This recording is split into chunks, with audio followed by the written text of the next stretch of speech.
행하시는 이로써 다니엘을 구원하여 사자의 입에서 벗어나게 하셨음이라 하였더라. 이 다니엘이 다리오 왕의 시대와 바사 사람 고레스 왕의 시대에 형통하였더라. 아멘. 여러분들 인생을 사시면서 억울한 일들을 당해보신 적이 있으시죠? 아마 한 번쯤은 억울한 일을 당해보신 일이 있을 것입니다. 뭐 억울한 일을 당해보지 못하신 분들이 있다라면 그럼 나는 억울한 일을 당하게 만드는 역할들을 해보셨습니까? 그건 아니시겠죠.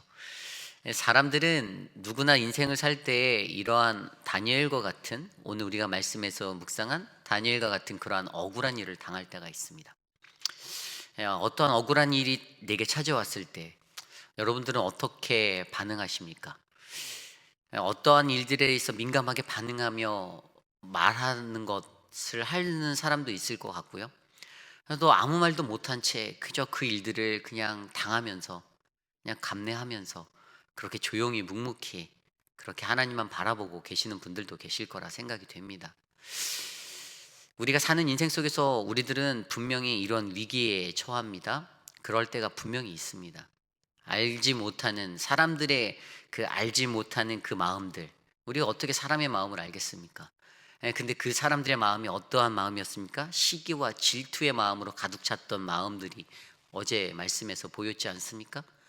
그러한 마음들로 인해서 다른 사람을 내 말로 위기에 놓게 하고 내 행동으로 그들을 모함하는 그러한 모습들, 이러한 인생들이 사실 우리의 인생 속에서 분명히 펼쳐지고 있다는 사실입니다.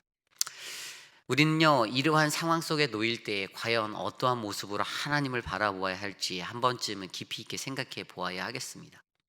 내가 그러한 모함과 남들의 시기와 질투의 간책 가운데 그러한 관계들에 놓이게 될 때 과연 살아계신 하나님은 나에게 어떠한 삶의 모습으로 어떠한 태도로 우리의 삶을 살기를 원하실까요?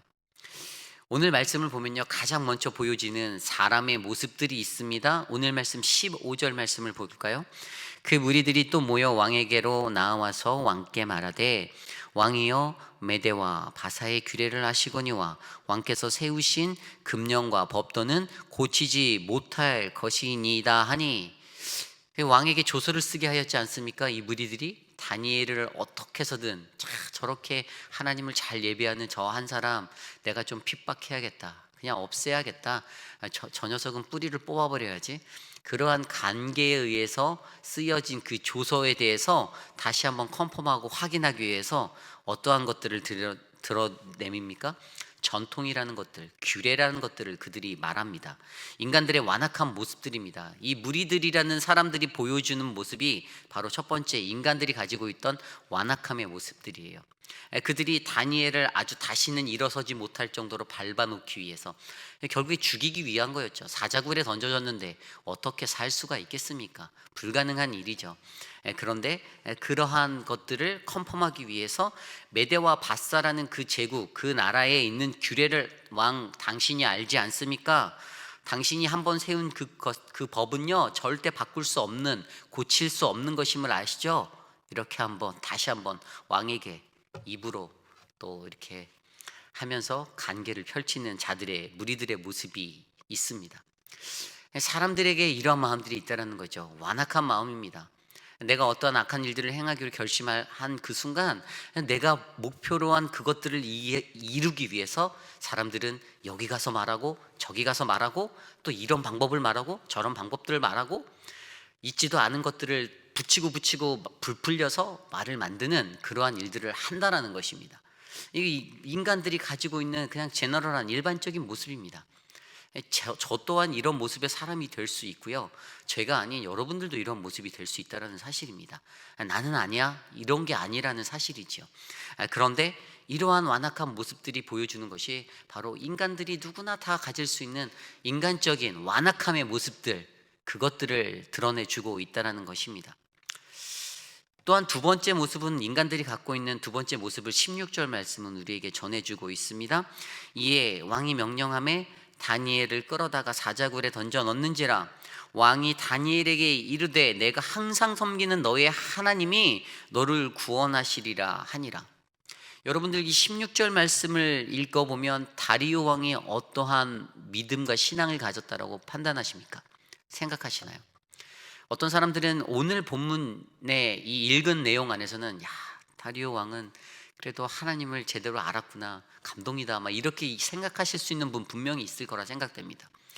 그러나 저의 개인적인 생각은 그는요 그냥 무기력한 인간의 모습을 드러내는 한 사람으로 보여질 뿐입니다. 그가 정말 하나님을 향한 뜨거운 신앙을 가졌다라고 저는 생각하지 않습니다. 그에게 있었던 것은 인간적인 연민과 동정이었습니다. 우리가 어제 말씀 14절에 그 마지막에 말씀을 보면 왕이 이 말을 듣고 그로 말미암아 심히 근심하여 다니엘을 구원하려고 마음을 쓰며 그를 건져내려고 힘을 다하다가 해가 질 때에 이르렀더라 설명하였지 않습니까? 이러한 모습은요 예수님이 없는 사람들, 하나님 없는 자들도 이러한 근심과 이러한 연민에 사로잡히게 된다라는 사실입니다. 오늘 오히려 16절에서 그가 그래 다니엘아 내가 항상 섬기는 너의 하나님이 너를 구원하시리라. 내가 다니엘 네가 믿는 그 하나님이, 이 말은요 제에게 들려오는 것은 그냥 그가 가지고 있었던 어떤 다신들에 대한 그 다종교관들이 있지 않습니까?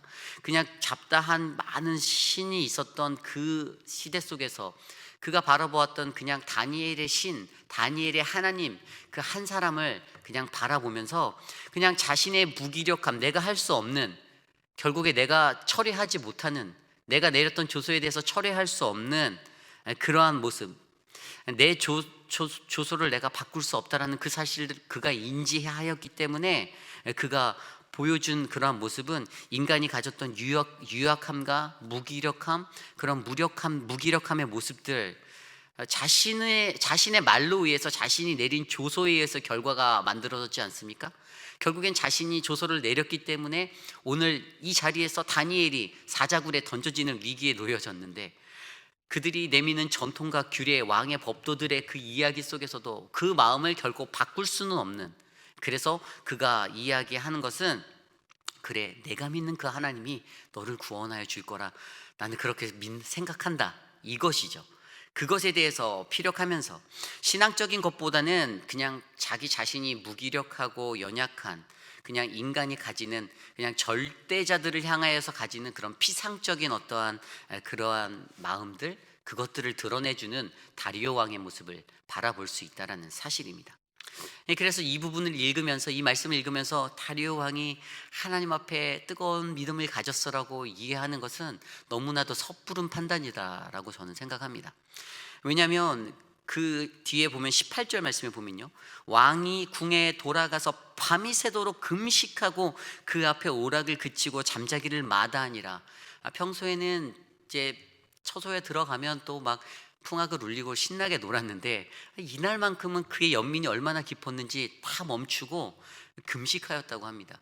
근데 여기서 잘 알아야 하는 것은 이 금식이라는 단어가 우리가 생각하는 단어와는 사뭇 다르다라는 것이죠. 히브리어 원어 성경에 보면 오늘 이 본문에서는 금식이라는 단어가 테와트라는 단어로 사용되었습니다. 이것은 종교적인 금식의 행위를 이야기하는 것이 아니라 그냥 밥 먹지 않는 일상적인 그냥 식음을 안 하는 그것을 설명하는 히브리어 단어입니다. 우리가 알고 있는 중보기도, 금식하는 그러한 금식의 단어, 그 fasting이라는 그 단어는 히브리어 촘이라는 단어로 사용되고 있습니다. 이것이 바로 종교적으로 우리가 알고 있는 금식하다의 어원이죠. 근데 오늘 이 본문에서는 히브리어 테와트, 그냥 한 끼 굶은 겁니다. 한 끼 건너뛴 겁니다. 이것에 대해서 우리가 반드시 잘 알아야 된다는 사실이죠. 결국에 그가 했던 금식은 자신이 연민하여서 입맛이 떨어져서 그냥 한 끼 걸은 겁니다. 그런데 그것들을 성경에서 금식하였다니까 이 사람은 뜨거운 마음으로 하나님 앞에 돌아왔다라고 생각할 수 있는데 그렇지 않다라는 사실이지요. 결국에 그를 통해서 보여주는, 다리오 왕을 통해서 보여주는 모습은요, 신앙이 깊어지는 그러한 모습이라기보다는 정말로 인간이 무기력한 인간이 할 수 없기에 그냥 신이라는 그 존재에 피상적으로 그들에게 몰입하는 그러한 모습의 멘트를 던졌던 다리오 왕의 모습, 이것이 바로 인간들이 가질 수 있는 그러한 평범한 우리들의 모습이다라는 것이죠. 앞서 설명드린 15절과 16절에 나타나 있는 인간들의 그 완악함의 모습들과 인간들이 가졌던 이런 무기력함의 모습들, 이것은 이 시대를 살아가는 저와 여러분 누구나 가질 수 있는 지극히 인간적인 그러한 자들의 모습입니다. 그러한 모습은 뭐 나의 일이 아닐 수 없는 것이죠. 목사인 제게도 펼쳐질 수 있고 내게도 틈타할 수 있는 그러한 모습입니다. 얼마나 이러한 모습들을 우리가 안고 세상 속에서 뒤엉켜가며 살고 있습니까? 그럴 때마다 수많은 위기가 어떻게 해요? 더 우리를 공격하죠. 수많은 영적인 전쟁들이 우리를 덮칩니다. 우리를 혼란하게 만들죠. 왜냐하면 우리는 이 세상 한가운데서 그리스도인이라는 예수 그리스도를 믿는, 하나님을 믿는 사람으로 살고 있기 때문입니다. 그러한 내적 갈등이 우리에게 일어날 수 있다는 사실이죠. 그리고 반드시 그러한 갈등들은 우리들의 마음들을 혼란케 하여 우리들을 고민케 하여야 한다는 사실입니다. 그런데 이러한 일들이 어떻게 전개됩니까? 사자굴에 던져진 다니엘, 아침에 눈을 떠서 다리오 왕이 눈을 비비지도 않고 가장 먼저 일어나 새벽에 급히 일어나 사자굴로 달려간다라고 19절에 설명합니다. 급한 마음에 뛰어갑니다. 뛰어가 보고 20절 말씀에 보니까 그 굴에 가까이 가서 거기다 대고 소리를 치는 것이죠. 살아계신 하나님의 종 다니엘아, 내가 항상 섬기는 내 하나님이 사자들에게서 능히 너를 구원하셨니? 쉽게 말하면 너 살아있니? 이겁니다. 그러자 다니엘이 어떻게 표현합니까? 그 안에서 왕은 만수무강하옵소서. 제가 이것을 보면서 와, 다니엘은 정말 처달이구나. 그 처세를 너무나도 잘하는 사람이구나. 그 간밤에 그 무서운 사자굴에 던져져서 죽음의 위기 앞에 섰는데도 왕이 말하는 그 말에 왕한테 충성심, 그 충정심을 보이면서 왕은 만수무강하시옵소서라고 말을 할 수 있는 그 모습에 한 번 더 놀라면서 정말로 다니엘 대단하다 이런 생각이 들었어요. 하지만 다니엘이 이렇게 말할 수 있었던 것이 바로 오늘 말씀에서 또 하나 보여주는 그러한 인간들 그리스도인이 가져야 하는 모습을 보여주고 있는데요. 그것은 바로 하나님의 도우심을 바랐던 믿음의 모습, 다니엘의 모습이라는 것이죠. 왕은 만수무강하옵소서 하였는데 22절에 그가 말하기를 이렇게 선언합니다. 나의 하나님이 이미 그의 천사를 보내어 사자들의 입을 봉하셨으므로. 그가 설명한 것은 무엇입니까? 나의 하나님이 나를 도우셨다라는 것을 설명하고 있습니다. 하나님이 하셨다. 하나님께서 그들의 사자들의 입을 봉하여 주셨다. 어떻게 봉하여 줬을까요? 저도 어렸을 때 주일학교에서 이 설교 이야기를 들을 때 사자굴에 들어갔는데 사자들이 공격도 안 하고 그냥 모든 그 밤을 다 지새면서 멀쩡하게 살아있는 다니엘을 보고 놀랐던 기억이 있습니다. 별의별 상상을 다 했습니다. 하나님이 사자들의 입을 막아주셨다라고 하셨는데 어떻게 막으셨지? 막 이런 생각도 하고 하나님이 사자들의 눈을 어둡게 하지 않았을까? 이런 생각도 하고 어렸을 때는 그런 생각들도 해보았습니다. 그런데 여기서 제일 중요한 것은 하나님이 도와주셨다라는 사실입니다. 하나님께서 이 일들을 이루셨다는 것입니다. 그런데 더 중요한 것은 하나님께서 그가 이것을 통해서 드러내고자 하셨던 것, 그것이 바로 뒤에 나와 있는 말씀, 나의 무죄함이 그 앞에 명백하오며 또 왕이여 나는 왕에게도 해를 끼치지 아니하였나이다. 하나님 앞에서 내가 죄가 없다라는 사실을 하나님이 증명하여 주셨다는 사실입니다. 사람들이 모략하고 사람들이 괴롭히고 사람들이 힘들게 하고 죽음으로 내몰았던 그 처지에서도 아무리 그 사람들이 떠들고 다녀도 다니엘은 법을 어긴 위배자입니다, 반역자입니다 그렇게 선언하여도 아무리 사람이 그것들을 소문내고 동네방네 소문을 다 내고 다녔어도 그냥 아무 말 없이 사자굴로 던져져 있던 그 불쌍한 그 위기의 자리에 놓인 다니엘을 하나님께서는 죄가 없다, 너는 무죄하다라는 그 사실을 증명하여 줌으로써 하나님이 그의 것들을 살려주셨다라는 것이죠. 그리고 더 나아가 그가 뭐라고 말합니까? 다리오 왕 당신에게 그 어떠한 해도 하나도 끼치지 않았습니다. 그렇게 되지 않았습니다라고 선언하게 되는 것입니다. 여기에 가장 핵심적인 것은요, 우리가 위기에 놓일 때, 우리가 어떠한 어려움에 처할 때, 우리가 그러한 아픔의 자리에 설 때 하나님이 개입하신다라는 사실들을 우리는 믿어야 한다는 것입니다. 하나님의 개입이 이곳엔 있었습니다. 다니엘이 개입하지 않았습니다. 다니엘이 그것을 변명하지 않았습니다. 하나님이 개입하여 주셨습니다. 나의 억울함, 나의 연약함들을 하나님이 아신다라는 사실이죠. 그분의 개입하심이 있었기에 22절에 하나님이 보내신이라고 설명하지 않았습니까? 하나님이 보내셔서 그것들을 해결하여 주시고 하나님이 도와주셨다라는 사실입니다. 세상 사람들이 어떤 관계를 짜고 막 하다 보면요, 이것들이 어떻게 됩니까? 그것 안에서 자기가 넘어질 때가 많은 것들을 우린 발견합니다. 오늘 이 말씀에서도요, 그 사자굴에 결국에 누가 들어가게 됩니까? 다니엘도 들어갔다 나왔지만, 다니엘은 멀쩡히 나왔지만, 뒤에 보면은 왕이 24절에 참소한 사람들을 끌어다가 그 가족들, 그 처자들까지 다 데려다가 집어 넣으라고, 자신들이 판 그 함정에 자신들이 들어가서 하나님의 심판을 받는 모습을 보여주십니다. 우리가 잘 알고 있는 에스더서에도 그의 모르드게라는 한 사람, 그 사람을 이제 처형하기 위해서 나무를 만들었죠. 물론 그 민족을 없애기 위한 민족 말살 정책으로 하였던 하만의 그러한 계략이 있었는데, 결국에 그 나무에 누가 달립니까? 하만이 매달리게 됩니다. 하나님의 법칙은 그렇습니다.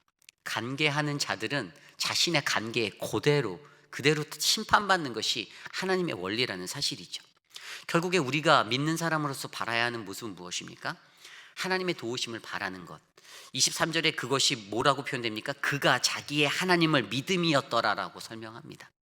이 믿음만 있다면 우리가 놓여진 어려움, 위기, 그 모략의 자리, 그것에서 우리는 살아날 수 있다는 사실을 저와 여러분들이 기억하셔야 한다는 것이지요. 앞서 설명드린 인간의 완악함의 모습과 무기력한 모습들이 있는 반면에, 이와 대조적으로 다니엘이 보여줬던 모습은 하나님 앞에서 하나님의 믿음, 하나님을 갖고 있는 그 믿음, 하나님의 도우심, 그것을 믿는 그 믿음, 그 견고한 믿음이 그의 생명을 건질 수 있는 구원의 자리에 이르렀다는 사실을 우리는 말씀을 통해서 배우게 되었습니다. 그런데 뒤에 보면요, 다리오 왕이 이제 25절부터 27절까지 다리오 왕의 그 조서를 다시 내립니다. 그리고 그가 고백하는 것처럼 보이지요. 어떻게 고백하는 것처럼 보이십니까? 26절에 보면요, 다니엘의 하나님 앞에서 떨며 두려워할지니 그는 살아계시는 하나님이시고 영원히 변하지 않으시고 그의 나라는 멸망하지도 않을 것이고 그의 권세는 무궁할 것이다. 그는 구원도 하시며 건져내기도 하시며 하늘에서든지 땅에서든지 이적과 기사를 행하시는 이로써 다니엘을 구원하여 사자의 입에서 벗어나게 하셨음이라 하였더라. 하나님을 찬양하는 것 같아요. 하나님을 향한 자신의 신앙을 고백하는 것 같습니다. 근데 26절에 다니엘의 하나님이라고 여전히 표현하는 그가 있습니다. 그 다리오가 보입니다. 나의 하나님이 아니고요, 다니엘의 하나님입니다. 그 시대 만연했던 여러 수많은 잡신들 중 가운데 그냥 하나의 신인 것입니다. 다리오가 하나님께 이 조서를 통해서 영광은 돌렸을 수 있습니다. 그러나 하나님이 유일하신 하나님임을 고백하지는 않고 있습니다. 이것이 그의 인생의 문제였던 것이지요. 하나님의 도우심을 바라며 살아가는 우리들의 인생, 이 어려운 시기를 살아가는 저와 여러분들의 인생, 사실 오늘 설명드린 이러한 모습들, 무기력함과 완악함의 모습들, 그리고 하나님을 유일신으로 인정하지 못하는 모습들이 세상에 거하는 수많은 사람들, 저를 포함한 우리들의 모습 속에도 일어날 수가 있습니다. 그런데 가장 중요한 것은 하나님이 나의 하나님이 되신다, 하나님이 우리의 하나님이 되신다, 하나님이 나의 주인이 되신다라는 사실을 인정하는 그 믿음이야말로 오늘 다니엘이 보여줬던 믿음으로 하나님의 도우심을 바라고 하나님의 개입하심을 믿는 그 삶의 모습이 우리들에게 일어나는 그러한 원동력이 된다는 사실들을 저와 여러분들이 하셔야 한다는 사실이죠. 오늘 말씀 28절에 이 다니엘이 다리오 왕의 시대와 바사 사람 고레스 왕의 시대에 형통하였더라라고 설명하고 있습니다. 다니엘의 인생이 그렇게 마무리되었어요.